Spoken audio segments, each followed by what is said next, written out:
Adelante, maestro. Mi nombre es José Fernando Cama Alvarado, soy el maestro de historia, tengo 39 años de servicio, doble turno, soy maestro de primaria y secundaria y además soy economista por la UNAM. ¿Qué queda, historia de México o universal o ambas? Las dos, pero ahorita estoy dando historia universal.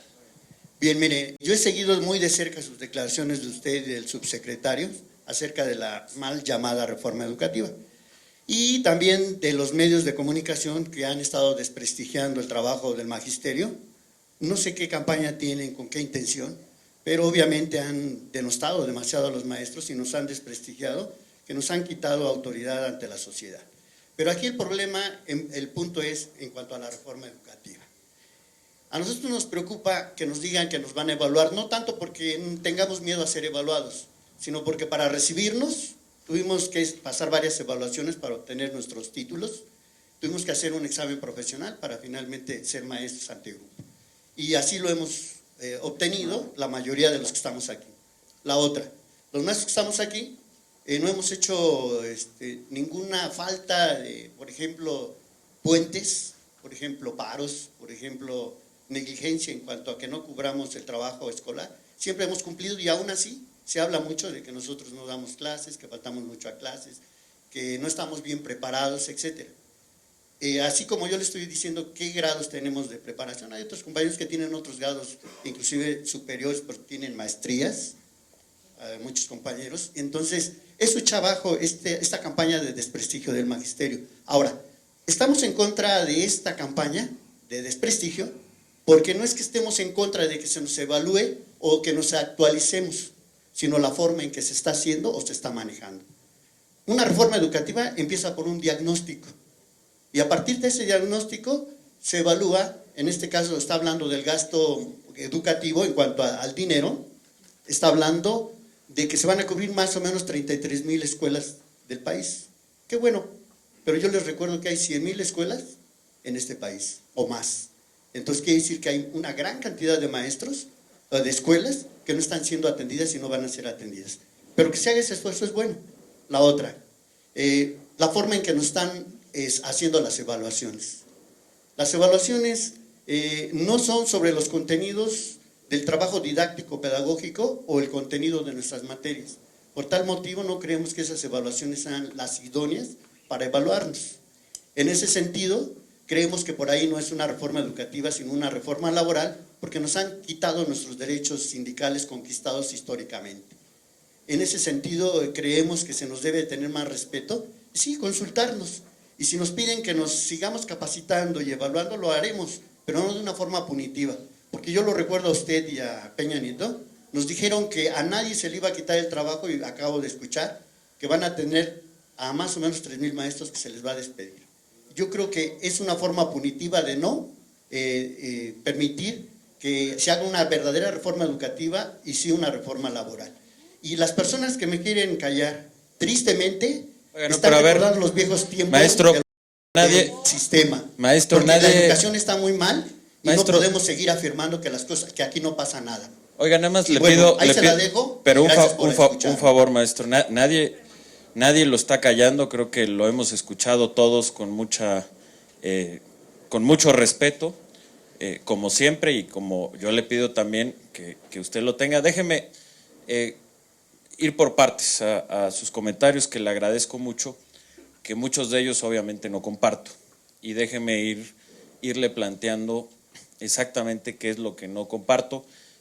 Creo, y lo invito también a que se informe mejor. Yo creo que ahí tiene bastantes. Ahorita le explico por qué creo que hay algunas partes en las que usted no está bien informado sobre en qué consiste la reforma educativa. Déjeme ir por partes. Primero, la reforma educativa sí implica, por supuesto, algunos cambios laborales y administrativos, porque ha implicado un rediseño político de la organización del sistema educativo.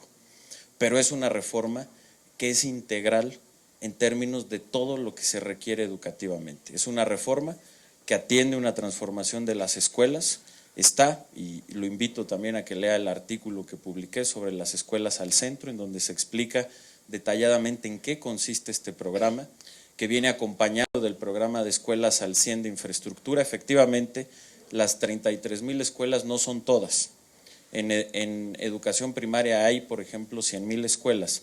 Pero déjeme decirle, y aquí es donde le doy más información, este programa está hecho para poder ayudar a las escuelas que mayor carencia tienen.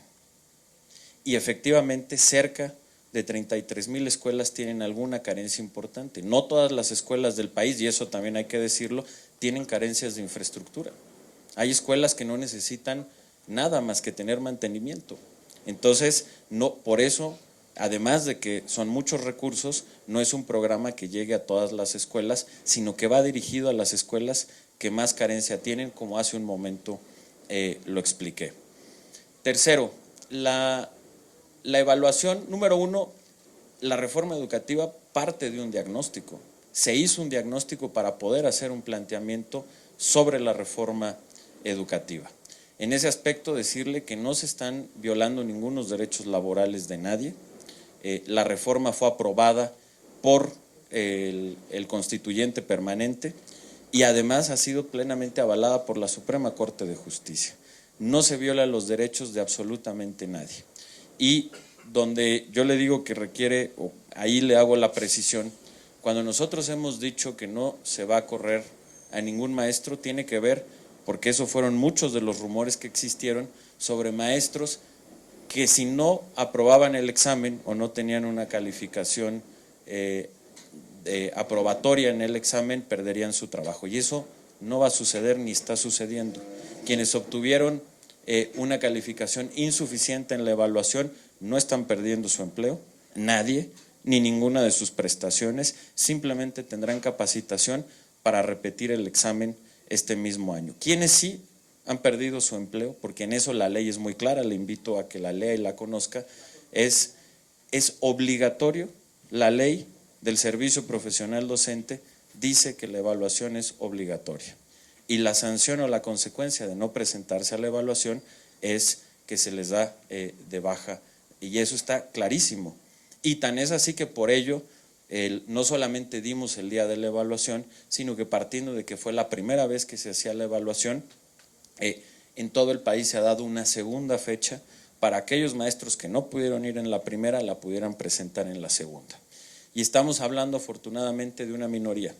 Estos 3,360 maestros son el 2% de quienes fueron convocados a la evaluación. Y con esto cierro y llego a su siguiente tema, en uno en donde sí coincido con usted, no como en otros en donde no comparto su opinión. ¿En qué sí coincido con usted?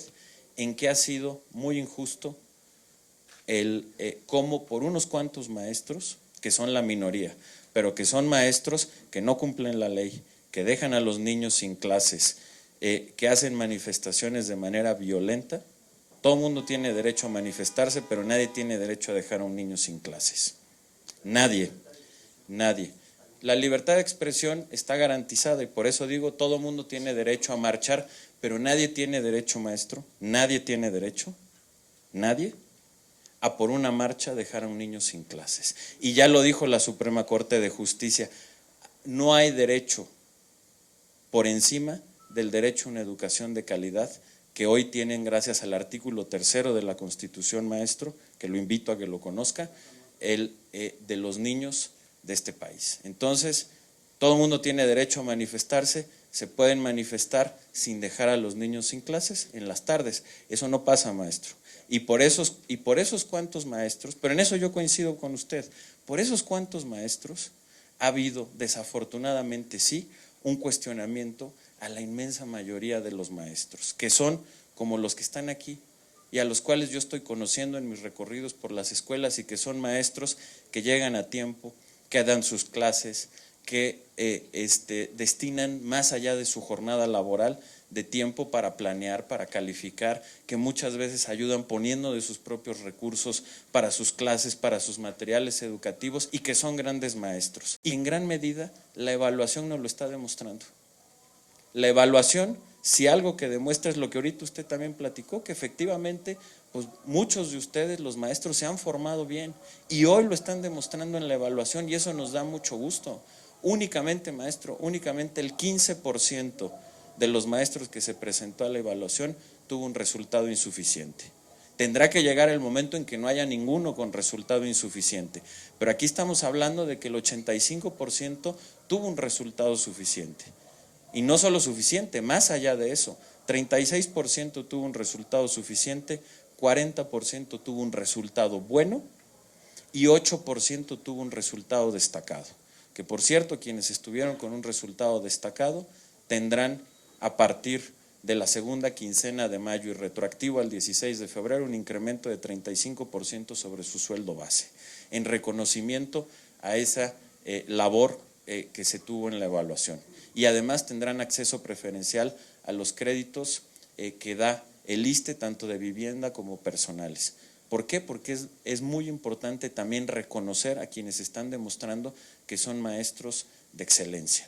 Entonces, yo comparto con usted y tenemos que trabajar, y es parte de las visitas que yo hago a las escuelas, precisamente acompañados, y yo agradezco aquí a los compañeros de los medios de comunicación, porque nos están ayudando a transmitir una nueva realidad, una realidad que existía pero que no se demostraba, en donde tenemos maestros, padres de familia que cumplen y que se involucren. Entonces, para concluir, maestro, le agradezco que esté aquí, agradezco que haya planteado sus puntos de vista, de verdad, créame, así lo estoy recorriendo escuela por escuela y me interesa mucho escuchar con mucho respeto. Yo le agradezco también a usted que me haya escuchado con respeto. Es normal que no siempre vamos a estar de acuerdo, es lo que pasa en un país democrático. Usted tiene sus puntos de vista que respeto, mas no todos los comparto, hay algunos que sí, como este en concreto. Y bueno, yo entiendo que usted tampoco comparta necesariamente los míos, pero lo que yo le agradezco, porque esto es bien importante, es que demostremos que nos podemos sentar y dialogar. Y con toda apertura, yo creo que usted vino y pudo decir todo lo que quería y aquí lo escuchamos con mucho gusto.